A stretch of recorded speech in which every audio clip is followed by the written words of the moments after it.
You know that feeling when you see someone pull up in a brand new Range Rover, walk into work in designer everything, and take Instagram worthy vacations every few months? And somewhere in the back of your mind, you think, how are they doing that on the same salary as me? Here's the thing, in a lot of cases, they're not. What you're looking at isn't wealth, it's a performance of wealth. A very expensive, very convincing performance that costs more every month to maintain than most people's rent. And the really uncomfortable part is that the person performing it usually knows something is wrong, but can't quite figure out how to stop without feeling like they've failed at something. That's the fake rich trap. And it's quietly one of the most financially destructive patterns in modern life. My name is Dave, and I love helping people understand the difference between building something real and performing something convincing. Because from the outside, they can look identical. From the inside, they feel completely different. And in 30 years, the financial results are worlds apart. Let's start with how the trap actually gets built. Because nobody wakes up one morning and decides to spend their financial future on appearances. It happens gradually, in a sequence that feels completely reasonable at every single step.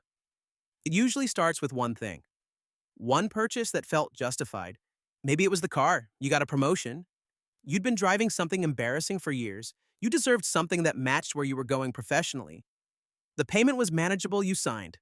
That one visible upgrade does something specific to your social environment. The people around you recalibrate their perception of your financial position. And once that recalibration happens, a quiet pressure to maintain the new perception comes with it. The restaurants need to be consistent with the car. The clothes need to be consistent with the restaurants. The apartment needs to be consistent with the clothes. Each piece of the image has to hold up the others, or the whole thing starts looking inconsistent.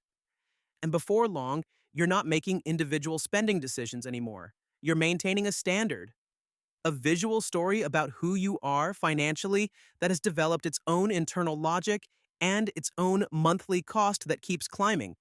Because standards, once established in a social group, only ever move in one direction. That's the trap, not any single purchase. The maintenance cycle that follows the first one. Here's what the fake rich trap actually costs in numbers most people never run.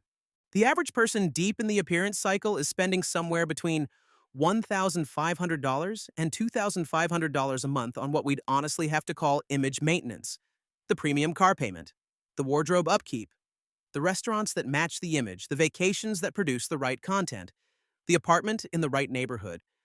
None of these individually seem like image spending. Collectively, that's what they are. Let's be conservative and call it $1,500 a month.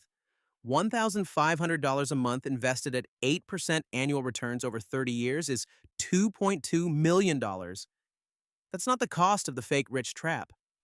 That's the cost of the fake rich trap compounded. The $1,500 didn't just disappear every month. It disappeared and then failed to become $2.2 million. Those are two separate losses happening simultaneously, and only one of them shows up on the bank statement. The person running the appearance cycle for 30 years doesn't retire with less than they would have otherwise. They retire with $2.2 million less from one lifestyle decision that felt completely normal because everyone around them was making the same one. Now, here's the psychology underneath it that makes the trap so hard to escape once you're in it. The fake rich trap isn't really about money, it's about identity.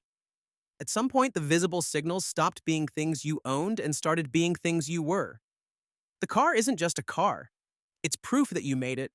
The apartment isn't just where you live, it's evidence that you're the kind of person who lives there. The clothes aren't just clothes, they're credentials in a social world where credentials are visible. And once the possessions become identity, giving them up stops feeling like a financial decision and starts feeling like a personal one. Downgrading the car doesn't feel like saving money. It feels like admitting failure. Moving to a cheaper apartment doesn't feel like improving your financial position. It feels like going backwards. Buying less visible clothing doesn't feel like being smart. It feels like losing ground. The financial case for stepping back from the appearance cycle is completely obvious from the outside. But from inside an identity built around visible signals, every step back feels like erosion of self rather than improvement of position. And that's why people stay in the trap even when they can clearly see the math isn't working. Let's talk about the social mechanics that keep the trap running, because this is the piece most financial advice ignores completely. The fake rich trap is not a solo performance, it's a group dynamic. The people around you in the appearance cycle are doing the same math you are and arriving at the same implicit conclusion that everyone else in the group is actually wealthy and they're the one quietly faking it. And the solution to that anxiety is to spend a little more conspicuously so the performance is more convincing, which pushes the standards slightly higher for everyone, which generates slightly more anxiety in everyone, which produces slightly more conspicuous spending from everyone. It's a competitive cycle with no natural ceiling, because the goal appearing wealthier than the people around you can never be permanently achieved when everyone is pursuing the same goal simultaneously. The people who escape the trap almost always do it by changing the reference group rather than trying to outdiscipline the cycle within it. Not dramatically, not by cutting off existing relationships, but by gradually spending more time around people for whom the appearance cycle simply isn't running. People whose social currency isn't visible spending. People who talk about what they're building rather than what they're wearing.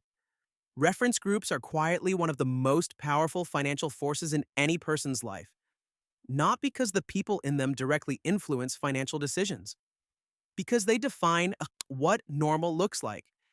And whatever looks normal in your immediate social environment is what your spending will unconsciously calibrate toward over time, whether you're aware of it or not. Here's something that comes up every time this conversation happens. What about quality? What about buying things that last? Not everything expensive is about appearances. Some of it is genuinely better and saves money in the long run. And that's true. It's worth separating the two things clearly. There is a category of spending where paying more produces genuine long-term value. A well-made piece of clothing that lasts 10 years versus a cheap one that lasts one. A reliable car that costs less to maintain over its lifetime than a cheaper one with higher repair bills. Tools, equipment, specific categories where quality actually extends useful life in a way that justifies the premium. That's not the fake rich trap. That's just rational purchasing. The fake rich trap is the other category. The spending where the premium is for visibility rather than function. Where the version that costs 3 times as much doesn't last 3 times as long or work 3 times as well. Where the only thing the extra money buys is the signal that you spent the extra money. The test is simple. Would you buy this if nobody would ever know you owned it? If the answer is yes, it's probably a genuine quality purchase. If the answer is honestly no, if the appeal is substantially about what it communicates to the people who can see it, that's the appearance category. And the appearance category is where the $2.2 million lives. Let's talk about what people on the other side of this describe. The ones who stepped out of the appearance cycle and have been out long enough to have perspective on both sides. The thing they consistently report is not deprivation. It's relief.